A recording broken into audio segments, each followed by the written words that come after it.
Impact of Influence. Covering true crime throughout the Southeast.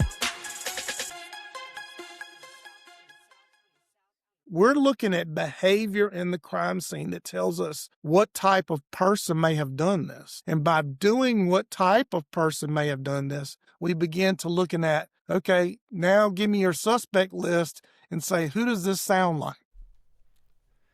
That is the voice of Bo Barton, a former homicide detective and profiler. More with him coming up in just a few. But hello, friend. I'm Matt Harris. Seton Tucker here as well. And Seton, how can they join in the conversation? You can find us on Facebook at Impact of Influence and also on our YouTube channel. Hit subscribe when you get to the YouTube channel. We're still working on that, and I think it's going to be getting better with your help and support. We've got some extra tools we're able to use. We started working on this case, this double murder of the Tepes that happened in Columbus, Ohio on December 30th. And we interviewed Bo, and then there was an arrest made the day after we talked to Bo. I know, and I was messaging you. I was like, oh my gosh, check this out. And you were at the movies with your daughter, so I don't know you appreciated me texting you. No, it was good. And so I have gone back and listened to Bo's interview, and it still holds up because a lot of it is just about how investigations work, the way investigators think. There are some things that we ask about this specific case, but I found it fascinating. Did you as well? He was such an interesting guest, and I hope he will come back on because I just had not thought about things the way he presented them. Exactly right. And he wants to come back on. And he's also from you and your husband's Wofford. Oh, yay. Go Terriers. I did not know that. Yes. So, again, the arrest was made in this case, but let's give you a little bit of the background in case you're unfamiliar with what happened in Columbus, Ohio. Okay, so here's the story. Spencer Tepe, who is 37 years old, he's a dentist, and his wife Monique was 39. They were both found shot to death on their home on December 30th. And what's really very disturbing about this is they had two kids at the home at the time, one age 4 and the other age 1, but they were both unharmed.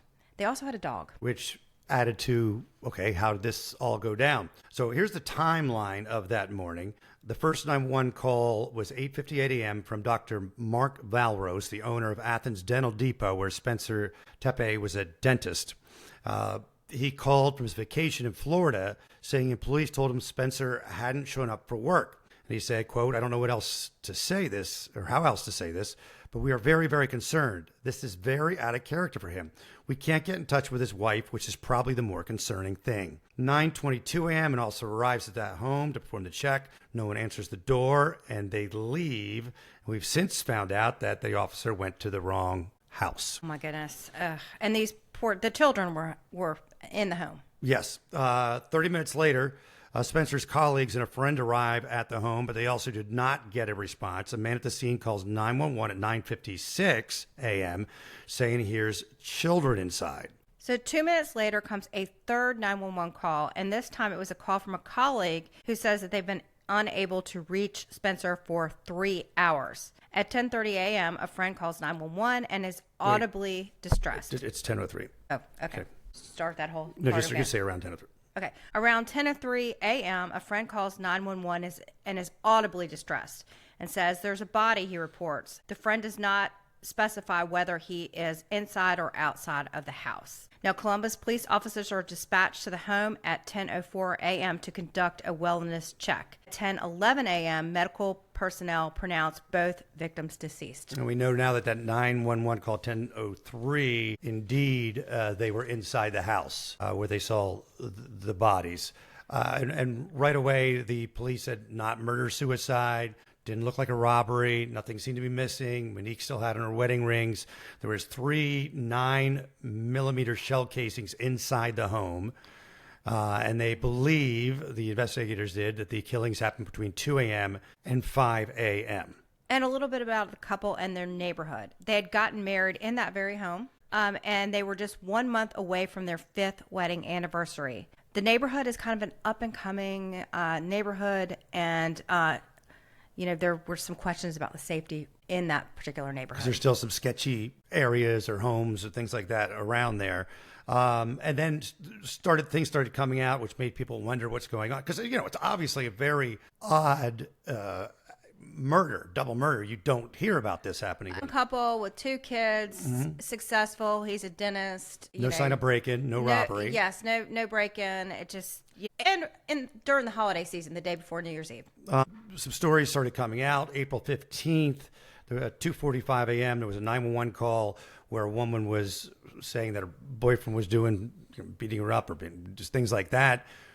Turned out that wasn't the voice of Monique. It was somebody at the house having a party, according to But a little brother-in-law. bit strange that there would be a call from the same house that Right. these 2 people were found dead at.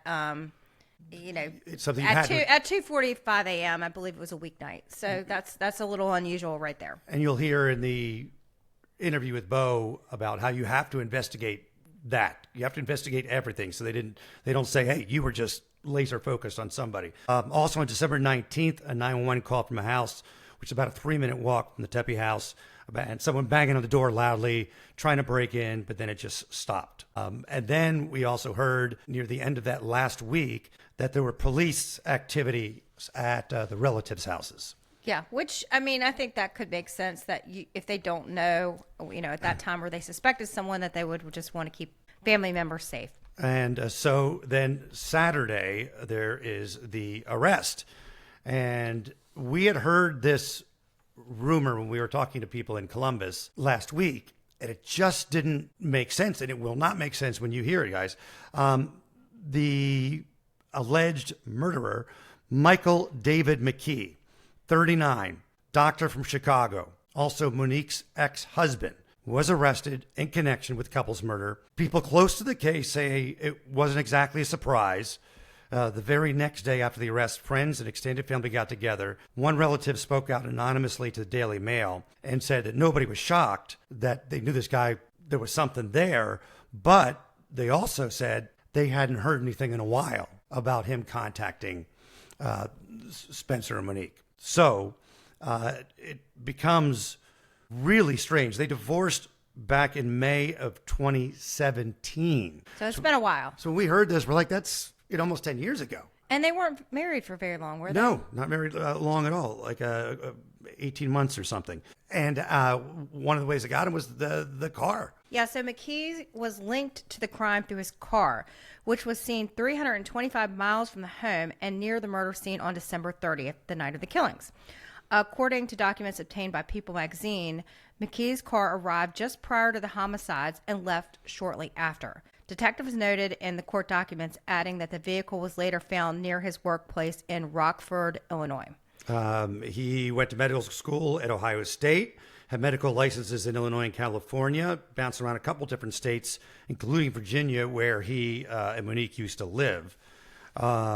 He was listed at the time of this as a vascular surgeon at OSF St. Anthony Medical Center in Rockford, about 90 miles northwest of Chicago. OSF Healthcare said it's cooperating with authorities. His medical license record showed no disciplinary history or malpractice. He just has some traffic tickets. There is no criminal record as far as anyone knows at this point. But the last blows your person mind. you suspect, somebody who is a doctor, Yeah, a surgeon. and didn't have any sort of history of complaints about him. It's just very, very unusual. But I mean, if the People magazine story, or no, it was Daily Mail story, is accurate, that people were not surprised that he was somehow involved. And you wonder what makes a guy snap like that. They're vascular surgeon. It looks like he was the place. I think I try to get on Zillow. I think it's like a $500,000 place, but it's a great view of Lake Michigan. It's a real. It's. He can't. I mean, maybe he's broke. We don't know how he spends, but that has nothing to do with, because all the assets are already done. There's no kids from that marriage, so he's not paying anything. Just that I know really of. very unusual. Yes, super unusual and super sad. And again, he is under arrest. And these poor two children have lost both of their parents. Exactly. So that is the latest on that. We'll keep you updated. I'm so happy to bring in our guest today, Bo Barton, who is a profiler. We'll even talk about the specifics of that in just a second. But first of all, thank you, Bo, for joining us. Really appreciate it.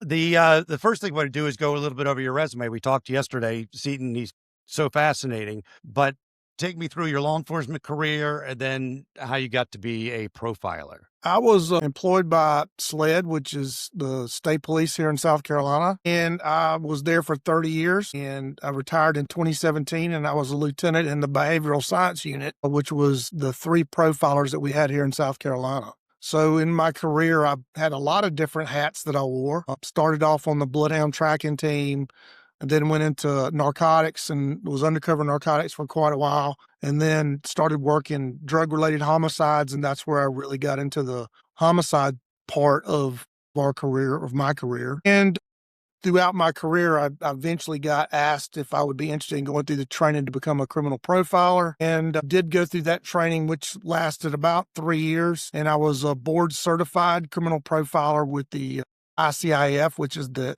International Criminal Investigative Analysis Fellowship. And that's an important note that you made to me yesterday, because technically it's not like being a doctor. Anybody can go just say, hey, I'm a profiler. Correct.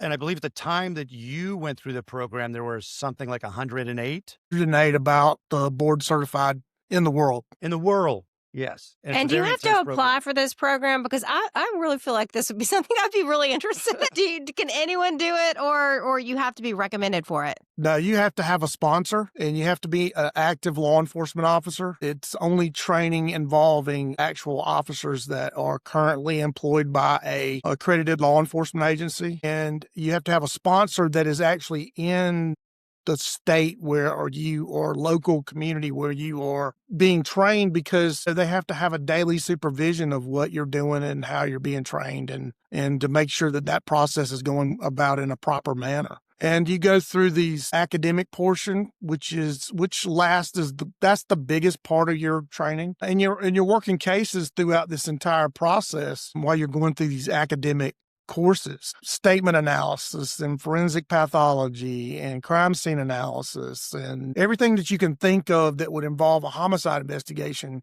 You have to go to more specialized training. And again, you're working these cases with your sponsor, who is also a board certified profiler. And then once you're done with that section, they say he's ready for the exam. But prior to taking the exam, you have to do 3 internships with agencies that aren't your parent agency that have a board certified criminal profiler. My 3 were the Ontario Provincial Police in Canada, the Florida Department of Law Enforcement in Miami, and then, of course, the last one was with the Behavioral Science Unit at the FBI. Once you're done with that, then you can sit for your board exam. And yeah, the board exam, you told me, is what, 5 hours, something like that? That's how long mine lasted, because you actually get a solved case. You don't really know when it's coming, but you get a box in the mail, and it's got all the reports of a case that's actually already been solved. And you have to write a written profile, and then they convene the board, and you have to defend your profile, as well as answer questions from each one of the sections that you had been through academically. Once you complete that, then you are board certified. But let's go to this Ohio case that we've been talking about. And of course, the crime scene is everything. We only know what we've been told. The police know a lot more than us. So you're working, kind of flying a little bit blind here. Right. But one of the things that jumps at you right away would be, is this, what you know of it, the odds of it being random?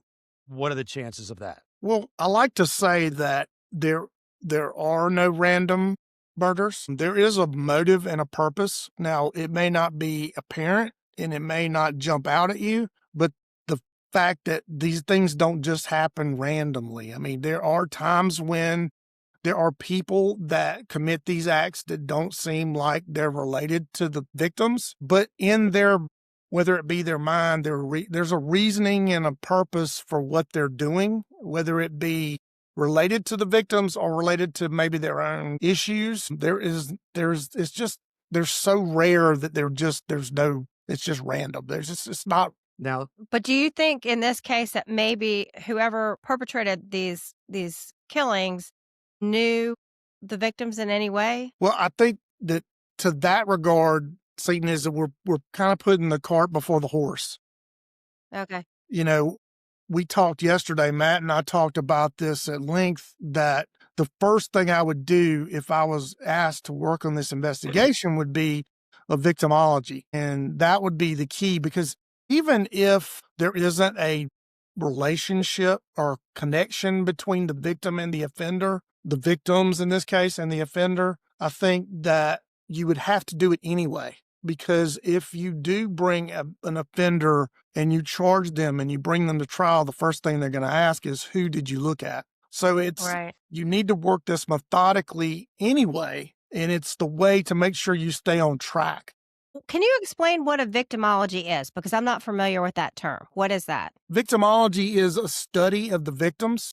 You delve into their life. What are their habits? What do they do? What do they do for a living? How do they live their lives? What do they do on a day-to-day basis? I mean, everything from what's their education level to how often do they go out? Are they security conscious? Do they lock their doors? Do they have an alarm system?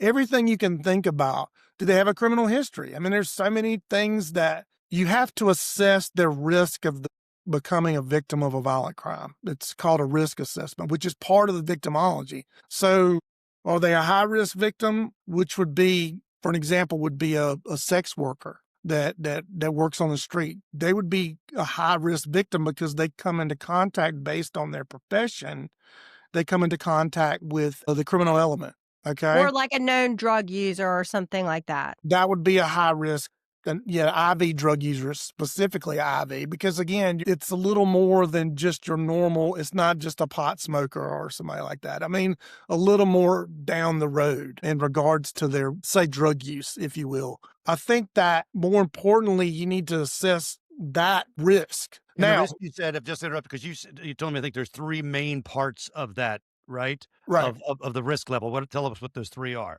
Well, I think the biggest thing with the risk assessment is you can look at their personal life, their activities, Yeah. and then you can look at their environment, where they live. Any one of those three areas can raise their threat level, whether they're low risk or high risk or medium risk. So just where you live, if you live in an area that maybe is not the safest, that you're saying that's one of the things that you look at? It raises your risk. It doesn't mean you're a high-risk victim or a high-risk potential. It just means that it raises your risk of someone who lives in a, upper middle-class neighborhood that is gated and has security and, those things. I mean, that's going to raise your level, but does it make you high risk? Well, if you're safety conscious and you're not associating yourself. I used to talk to my kids, and when I would teach homicide classes, I would say, if you're where you're supposed to be, doing what you're supposed to be doing, with whom you're supposed to be doing it with, then the chances of you becoming the victim of a violent crime are probably slim and none. Now, does lightning strike, and does sometimes people that are low risk run into those type of incidents? Yes, but they're extremely rare. I mean, we don't want to talk about the outliers when we have to work this case methodically as law enforcement. We don't want to be so focused on these outliers and saying, oh, it's, evil local crazy person, when it may be something closer to home, because that is the percentage is more likely that it's something or someone they came into contact with. Now, our job with the victimology is determining who are they coming into contact with on a daily basis. And you talk That's about part of the three victimology. lives, right? Everybody has three lives. Everybody has three lives. Okay. Everybody. And especially in this world, we see it more now than we used to before social media. You have your public life, and that's the life you want to project on a daily basis. That's the face you show to everybody. Now, then you also have a private life, which is what you show to your loved ones. And then the last one, of course, is a secret life. Everybody has a secret. Everybody has a secret life. Again, as Matt and I were talking yesterday,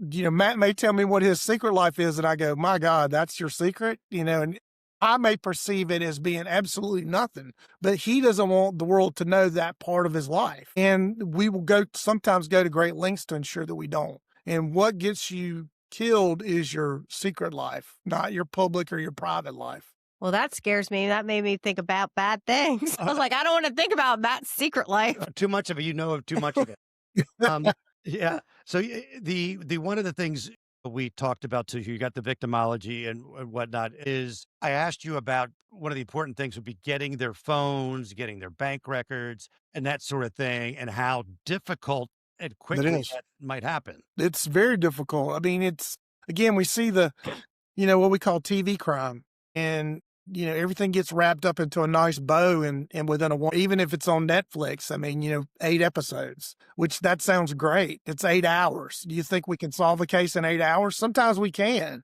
but it's usually a smoke and gun homicide. That's not something this is now, again, we're talking about getting those records. That can take sometimes months to get those, unless you have the cell phone, you can do a download. And I mean, sure, we can get emergency orders, but it's hard to get emergency orders when the victims are deceased. If the phones are missing, that would signal something, right? Yeah, absolutely. Again, say that when you have to look at not only what do the offenders bring to the crime scene, is what do they take away from the crime scene. I mean, sometimes what they take away from the crime scene is not is more important than what they bring to the crime scene, because they're significant. We've had cases where the offenders would take things not of monetary value, okay? Things like pictures and driver's license, and that indicates more of an individual who is more focused on reliving the crime. That's why they want to see their photos and their pictures and things that you wouldn't normally see people take. 'Cause when people say, "Oh, what was taken from the crime scene?" they go TVs, things of monetary value. But in these cases, sometimes it can be things that are not monetary value that are more significant to the offender. Because if they take something after the victims are dead, that means it's significant to them. So let's say we don't know for sure, but let's say we're just theorizing that the phones were taken. What would that indicate to you? That there's some contact between the victim and the offender. Makes sense. Because they're wanting to cover that up or delay. Again, there's so much information out there about what law enforcement does and how they do it, that they know there's a period of time between obtaining those records. And so it may be that the offender's trying to build time and space between that discovery, so they can create alibis and stories as to why they might have been in contact with the victim. The couple had a dog. They also sadly have 2 kids who are fine, a 4-year-old, a 1-year-old who Were found in the house. that were in the house. Yep, were in the house. We don't know, obviously, if they saw anything. I mean, there was at least three gunshots. He was shot twice. She was shot once. Is there anything to draw from the conclusion that there were kids and a dog in the house? Yes and no. I mean, again, we're back to the crime scene again. If I knew more about the particular behavior in the crime scene, I could tell you more about, were they psychotic? If they were psychotic, then it would show in the crime scene that they were psychotic and they didn't really know they were there or didn't figure out they were there. But it's also significant that maybe they weren't, to me, if it's psychotic, the whole family's dead. Right.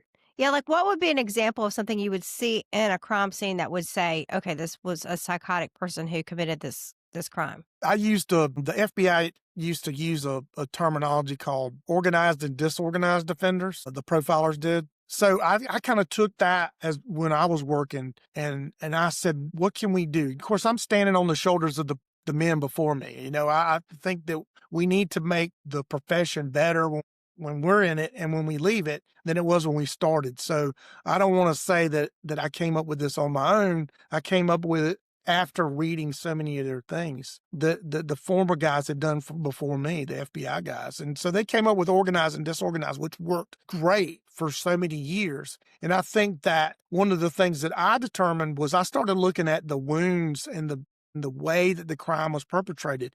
And as a whole, what does the crime scene say to me? And I came up with psychotic or psychopathic, or in layman's terms, is the crime scene mean or weird? Yeah.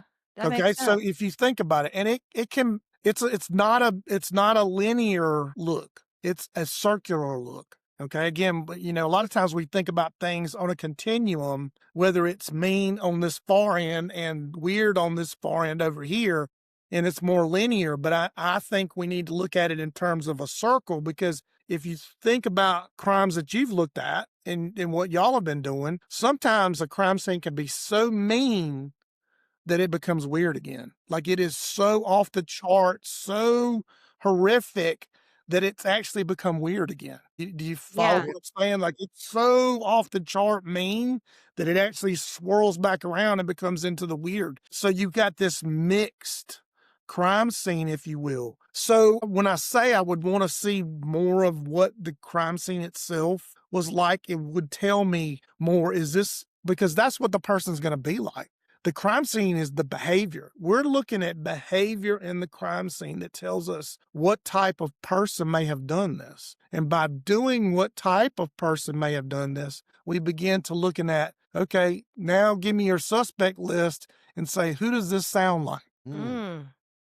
That's why the victimology is so important. Again, you have to eliminate those areas and you can go back and say, because whenever somebody would send me a case, I would always say, take out all the suspects. I don't want any information on any suspect because we can absolutely 100% get tunnel vision. Even profilers can get tunnel vision because this guy's just sounds so good. And then you start reading the information and you actually start biasing yourself in that direction. That can bite you in the butt when you go to trial. Yeah, because I mean, sometimes it's clear, like, well, so and so, stole his car, so he's the clear victim. But maybe you've got that in your head, and then that's not really Always the husband kills the wife. right. Always the husband who kills the wife, or yeah. I've had a case where the victim was killed and her class ring was stolen, and they arrested a guy with her class ring. He was trying to pawn it. He had nothing to do with it. He was a homeless guy that found the ring in a trash can and tried to pawn it. Had absolutely no connection to the crime scene. But everybody, because he's a weird, creepy guy living on the streets, just assumed, he was the guy. Yeah. 100%. They got evidence that shows he had her stolen property. And it had nothing to do with it. Absolutely 100% had nothing to do with it. Had no knowledge, didn't even know the guy who actually committed the crimes. Again, using your example, Peyton, about the scene about the whole car, victims dead, suspects found in a car, arrested with it in the car, and you're going, oh, this is the guy. He's got their property, and there's blood in the car, and blah blah blah blah blah, and it sounds like this is 100% the guy. And in fact, he found the car on the side of the road with it running, and he just decided to take it for a joyride because he made poor choices. You don't want to get focused yourself in this direction where you just absolutely get tunnel vision. And that's the thing that I would always try to do is say, don't send me anything about suspects. But once you get the crime scene under wraps about, is it mean or is it weird? Then we go back and something we talked about yesterday, Matt, with the canvas questions. When you're going back and interviewing people in the neighborhood, and you would say, is the crime scene mean or weird? So if the crime scene is really odd, there's some odd parts of it, then you would go in and you knock on the door and you ask the neighbors, who's the 3 weirdest people in the neighborhood that you see walking around? Can you tell me who they are? Now, there's a reason why you ask, who are the 3 oddest people in your neighborhood? You're not asking them to say who could have committed this crime. You're asking them to name 3 odd people. And so they feel comfortable that they're not fingering somebody or ratting somebody out. They're just saying, hey, the guy asked me who's the 3 weirdest people in the neighborhood. And also, you're going to ask when we were talking about canvassing, that first night or the first time the word comes out that they've been murdered, the answers you're going to get are going to potentially change over a matter of days, right? So you've got because you get the 3 questions you're going to ask when you knock on the door. Did you hear anything? Did you see anything? Do you know who could have done this? And the answer will be almost all the cases, no. And because if you're an average everyday person and you're living in a neighborhood and your 2 neighbors get murdered, you can't even, especially in that first 24 to 48 hours, you can't even fathom that somebody next to you got murdered. Because let's be honest, most of us aren't faced with living beside somebody who gets murdered. Think about it. How many people, just the 3 of us, how many of our neighbors have been murdered? Not run for me. Exactly. So your mind can't even wrap around who could have done this, and you're like, I have no idea, So And you got to give so them some time to think, give them time to think. It's like even gunshots, even gunshots. Did you hear anything that night? In their mind, they're going to go, well, no, nothing out of the ordinary. Well, it's December the 30th. I assumed it was fireworks. Did you hear any fireworks that night? About what time was that? Right? Because most people, when they hear something, their brain's going to hear that noise and it's actually going to fill in the gaps and say, that's got to be fireworks. No, I lived inner city one time, and I knew when I heard a gunshot. I would wake up. I was like, my husband and I were looking, just like, yeah, no, did you just hear that? That was a gunshot. yeah. Yeah. Well, I mean, and some people will, but I would venture to say that most people, they fill in the gaps and they can't wrap their brain around what it is they're hearing or seeing. And let's be honest, most of the time you're gonna absolutely 100% fill in that gap. Now, going back to the profile, if you will, I don't know what the numbers are now as they were when I retired in South Carolina and in the nation as well. 85 to 90% of violent crime was intra-racial in nature. White on white, black on black, Hispanic on Hispanic, whatever area you want to look at.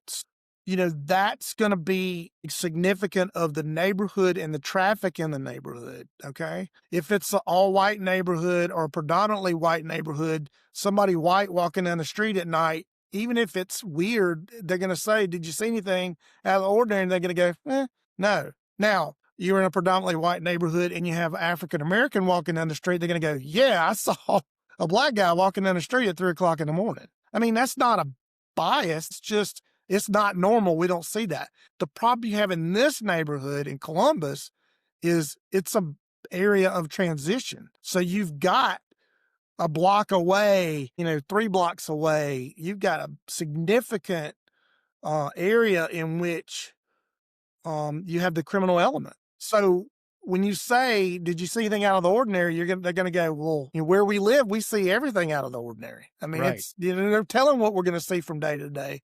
So you're not going to get a lot initially until you can kind of drill down on the crime scene of what type of offender it is we're looking for, because you're just throwing a big wide net. Now, we have to do that because that's part of it. You may get something out of that initial canvas, but then you have to actually go back once you've drilled down and figured out what type of crime scene we're looking at.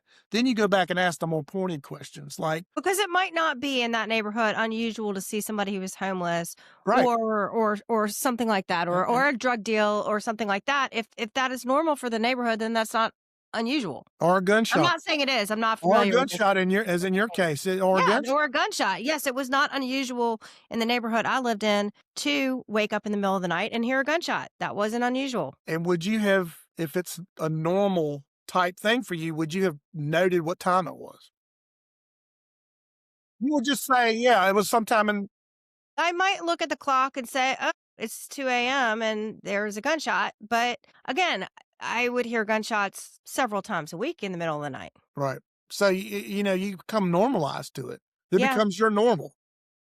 But again, that's part of the victimology, right? I mean, we're going back to we're circling back to where we started, which was why it's so important to understand the victims and their environment and where they live. Because again, most of these murder cases go back to some connection. We just can't put it together of what the connection is. There's some connection, and it could be a 2-second connection, some homeless guy that they ran off their stoop, or something as insignificant as that. But it's not insignificant to the offender. You said, you told me that when you're doing the methodology and doing the case, you look at it at a tree with branches. Explain how, like you explained to me, what that's all about.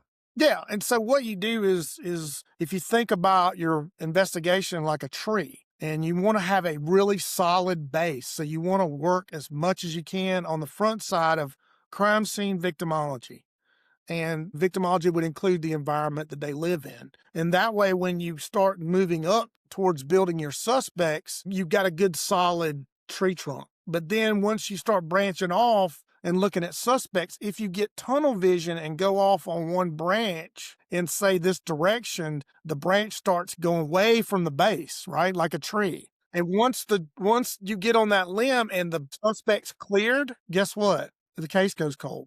If they don't go where? They don't go back to the bottom. You got to go back to the bottom and start again and build that solid foundation to go back. That's why cases go cold, because we don't go back. We're looking for the joint that goes from the base of the tree to the limb. We go back to the base, not all the way down to the bottom. We need to go all the way back down to the bottom and start again and go, okay, where did we get off track?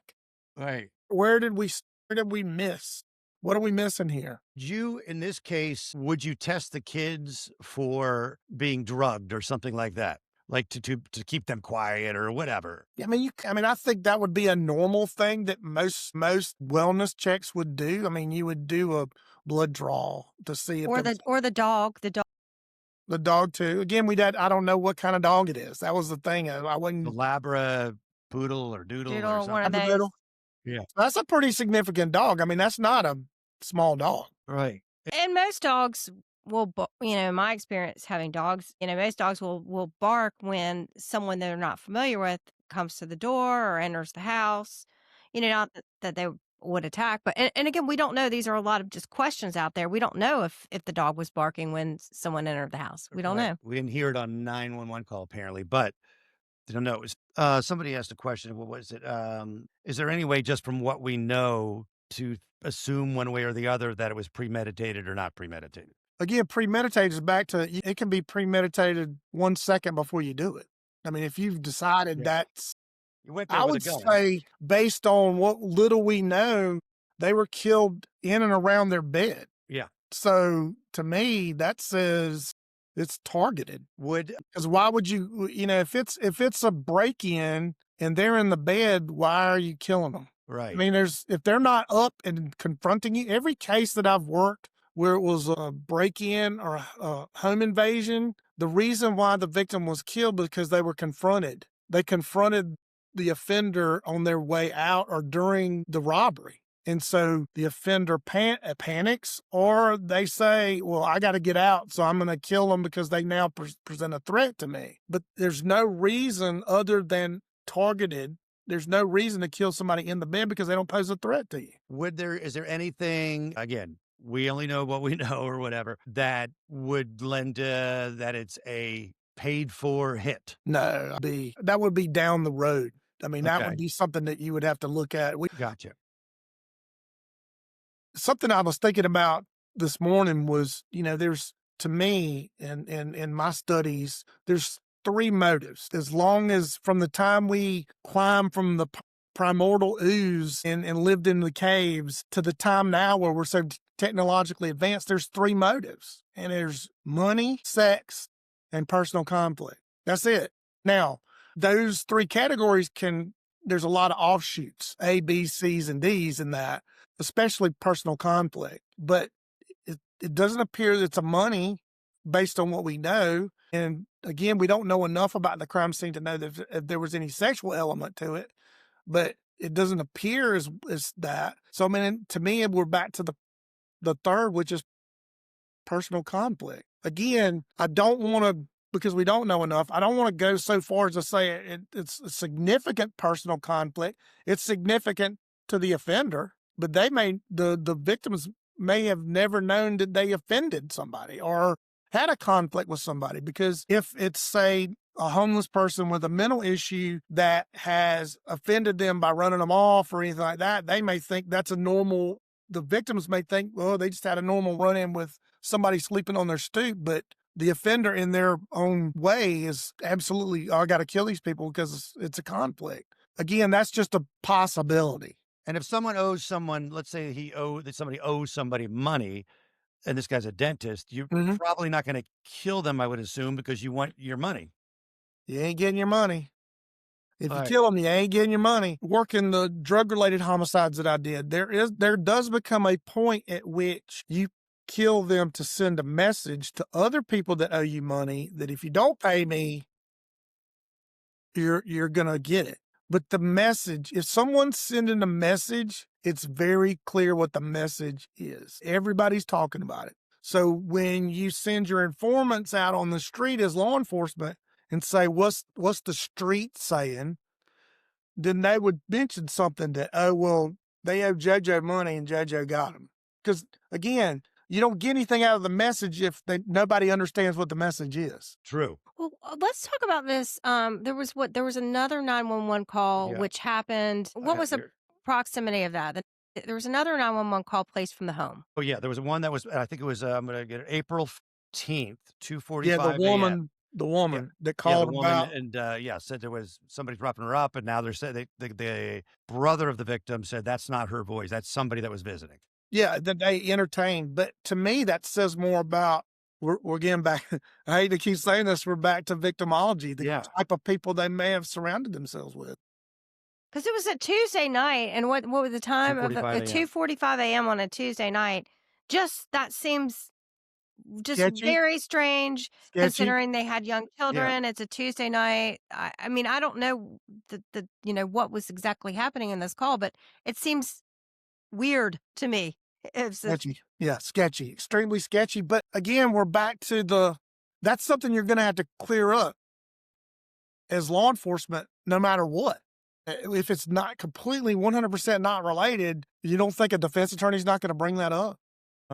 Oh, well, who's this guy? Did you ever identify who these people were and who they were and what they might have been doing at the house at 2:45 in the morning? And if you say, well, no, we didn't because it wasn't relevant, then that's, that's putting a question in the jury's mind. So that's always in your mind when you're working the case, is not only to find the person, but how will this play in getting a conviction? Absolutely. Because if you don't, then you're only halfway there. You have to explore all the branches. You do. 100%. If you don't, then you're not getting a conviction because you're building a case that a first year law student could drive a truck through. I mean, and does that do the community any good? Okay, good. You get them off the street and then everybody feels safe. But the fact of the matter is they're not safe because they're going to get off. I mean, is that what we're there for? And the answer is no. And I've never worked with Columbus PD. So, I would, based on what I do know, I would say that they're probably doing all this and they're just being completely closed-lipped about it because that's just doing investigative security. I mean, you don't want these things to come out. So when you do identify somebody, there's things in the crime scene that only the offender would know because it hadn't been in the media. Right. So leaks could really crush the investigation. Do leaks ever help the investigation? Sure. Yeah. Sometimes they do when you're trying to develop witnesses. Like to draw out people. Or you're trying to, speak to the offender themselves, get them to make a mistake, get them to go do something stupid. When I was in narcotics and we would go up on a telephone or go up on what we call a wire, and we would call it tickling the wire. You would send information to the drug dealers to get them to talk on the phone about what police are doing and get them to actually say things because they didn't know we're up on their phones. So we would tickle the wire. So it's a similar tactic where you would have a suspect in mind and then you would kind of poke them in the media and see if they would do something or say something to somebody. And that would develop information that a witness be able to come in and say, yeah, he told me that blah, but that's not the way it happened. And it was an accident. You know what I mean? So oh, well, we're just trying to poke the suspect into saying something stupid. Now, there are rumors that there are a police presence at the main relatives. Is that a sign of anything, or is that just we want to keep everybody safe till we figure this out? It could be any of the above. I mean, it really could mean a lot, and it could mean nothing. Okay, it could mean absolutely nothing. It could be just it could be a PR thing.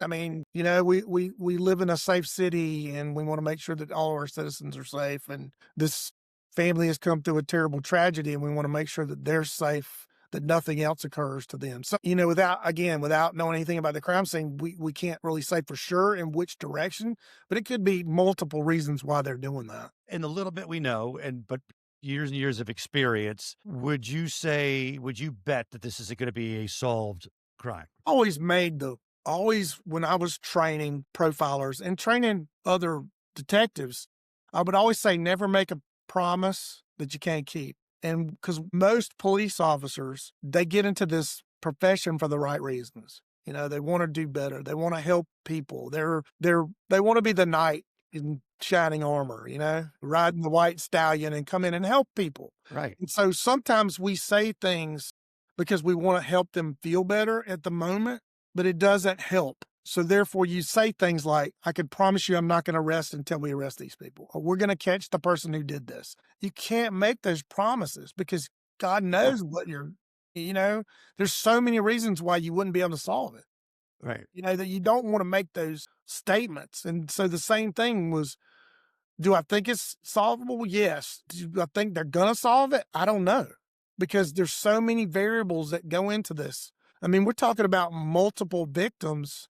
God, there's so many variables with that. I mean, if you got one person dead by themselves that lives by themselves, man, that's a lot easier than you got a family living in a neighborhood that's in transition, that's got kids, and they got multiple tentacles that are out and coming into contact with all these different people. The suspect pool is huge. Can I ask you? So one of the children, I think, is 4 years old.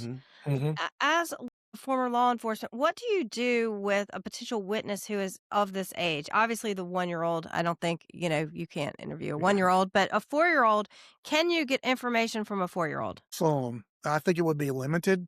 Obviously, they're going to do a forensic interview, a child forensic interview, which is, standard SOP, standard operating procedure that we would interview. I don't, as me, if it was my case, I wouldn't be hoping that I got a hold. I mean, I would, if I did, I'd be great, but I wouldn't be You holding. obviously can't put a 4-year-old on a witness stand.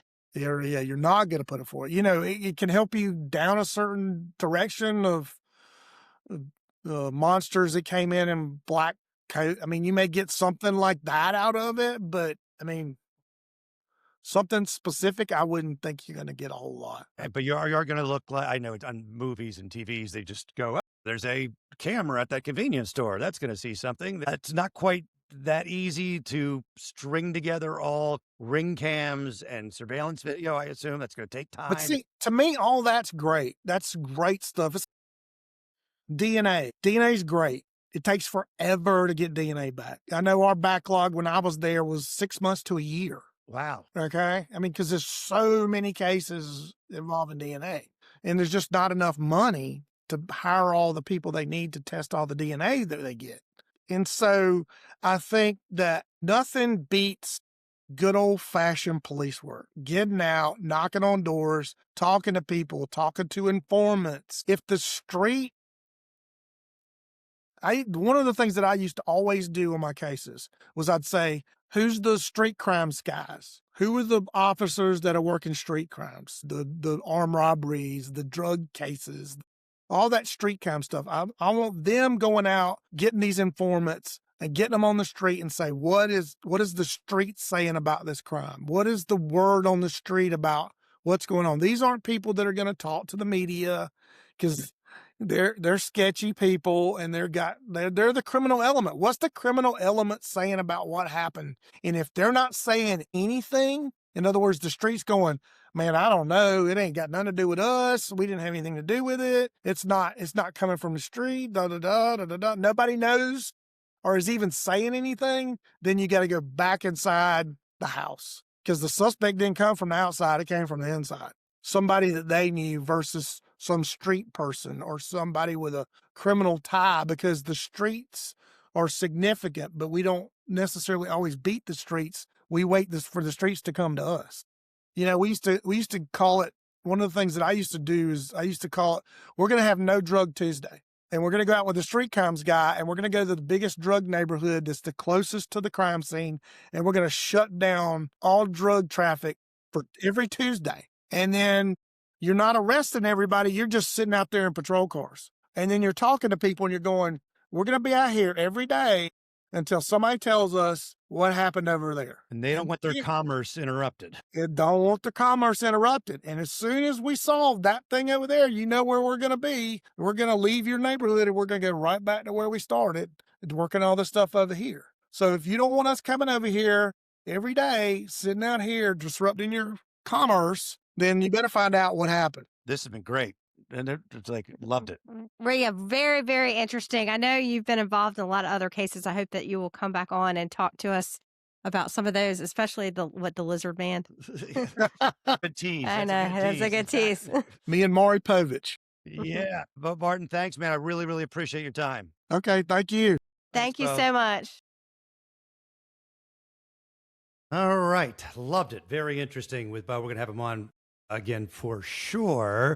If you want to reach out to us, you can do it through Facebook or YouTube. And we're getting some different comments. Tons of comments on our Facebook page about our last episode that was on the beach, Parker's outrage lawsuit. I think there were like 90 comments on that or linked to that episode, as well as I did post my high school photo. So in case you want to go and check that out, you can look at it. It's lovely. So I put a poll out there to, we had a lot of people say that they would never shop at Parker's Kitchen Because of this the outrage. I asked that question. I said, okay, would you shop at Parker's Kitchen? 49% said yes. There were 214 votes. About 50-50. 17 votes said no because they sold alcohol to underage customers. That was only 3%. Then I said no because they engaged in activities that harmed the beach family. There were 66 votes for that, 15%. No because they harassed and bullied journalists. That got 37%. And then no because of all of the above. That was 97 votes, 22%. So about half the people said that they would. You're right. There was 1%. I said other. So there's those other people who don't really, But there was some pretty heated debate about whether you would personally shop at Parker's or not on our Facebook page. So definitely check that out if you want to participate in the debate. We have, and you've been putting up some really interesting things as well. We appreciate the input. Some of the things we're working on, do we have coming up? Yes, we're going to be talking with my dad about the Rose Petal murder appeal of the murder conviction. Gotcha, So we're going to talk about that. Some other things in the fire there, yes. Yep. And if you want to feed us anything you think we should be looking at, you know where to find us. Impact of Influence on YouTube and Facebook. We're always grateful, and we'll talk